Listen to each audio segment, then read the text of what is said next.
Story 1. The Whispering Sands. Everyone in Rachel, Nevada, had stories about Area 51. UFO sightings, mysterious lights in the sky, even people vanishing. But those were just stories, right? At least, that's what I thought until last summer. It started when my older brother, Eric, dared me to camp out in the desert near the base. "You want to prove you're not a kid anymore, don't you?" he'd said with his usual smirk. I was 17 and tired of being treated like a baby. So, I packed a sleeping bag, a flashlight, and my phone, and set out with my best friend, Mia. We parked about 2 miles from the perimeter fence, under a sky so clear the stars looked like shattered glass. The desert was eerily quiet, except for the occasional rustle of wind over the sand.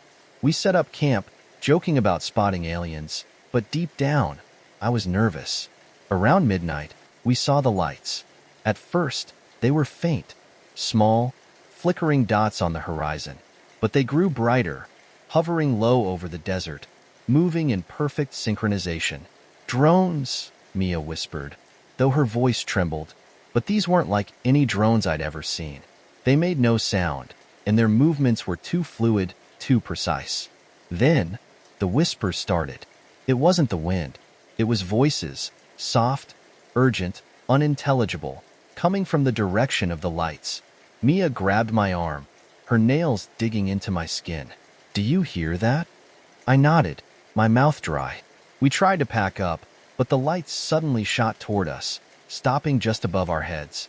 My flashlight flickered and died. My phone screen went black. The whispers grew louder, more insistent, like they were inside my head. "Run," Mia hissed, and we bolted. The sand seemed to shift under our feet, pulling us back like quicksand. I glanced over my shoulder and saw something. Tall, spindly figures emerged from the lights, their limbs impossibly long, their eyes glowing faintly in the dark. They didn't run.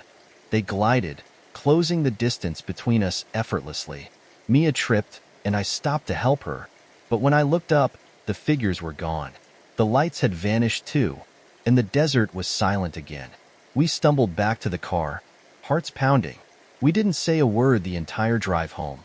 The next morning, I woke to find strange marks on my arm. Small, geometric shapes burned into my skin, as if branded. Mia had them too. We swore to keep it a secret, but over the next few weeks, strange things started happening. Electronics would glitch when we walked by.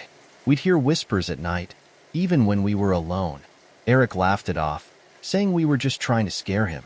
But one night, I woke up to find him standing at the foot of my bed, his face pale, his eyes wide. "I heard them," he whispered. The whispers weren't just in the desert anymore. They were here, and they weren't going away. Story 2. The Silent Warning. I'll never forget the night I snuck into Area 51 with my 2 best friends, Ethan and Riley. It wasn't supposed to be real. The aliens, the experiments, just urban legends, right? We were high school seniors, fueled by too much Red Bull and bad decisions, and the idea of proving the government's secrets sounded like the perfect thrill. The fence wasn't hard to slip past. We followed a dirt trail under a crescent moon, shadows stretching long in the desert. About a mile in, we saw the hangars. Black, windowless buildings loomed ahead. A dim light flickered from a guard shack, but no one seemed around. Inside the first hangar, we found rows of what looked like spacecraft, sleek, metallic, and utterly alien. The air smelled sterile, like metal and bleach. Ethan dared me to touch one.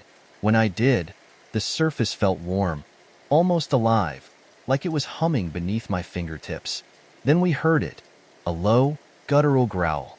It echoed through the hangar, making my chest vibrate. "That's not human," Riley whispered, his face pale. We backed out slowly, but something moved in the shadows.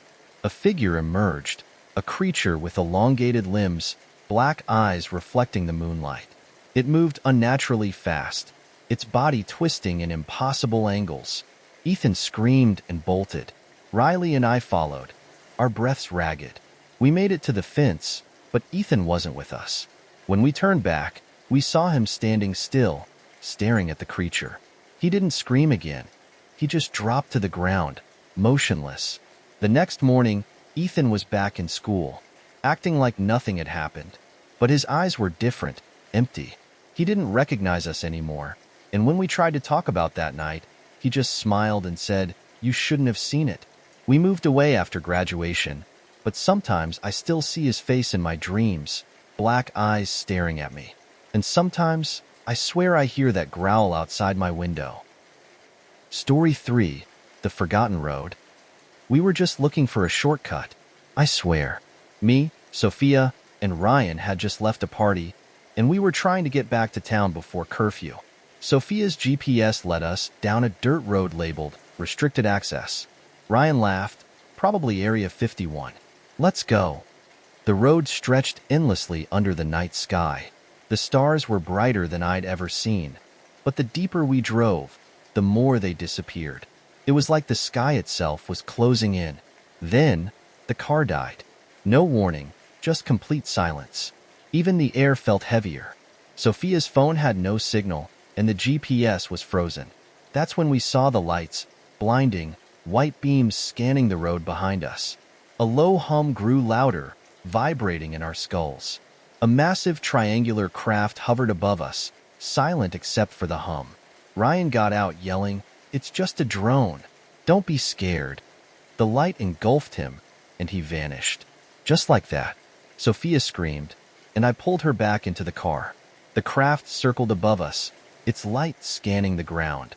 I covered Sophia's mouth, whispering, "Don't move."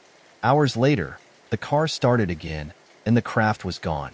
We drove straight to the police station, but no one believed us. Ryan's parents said he'd never been at the party.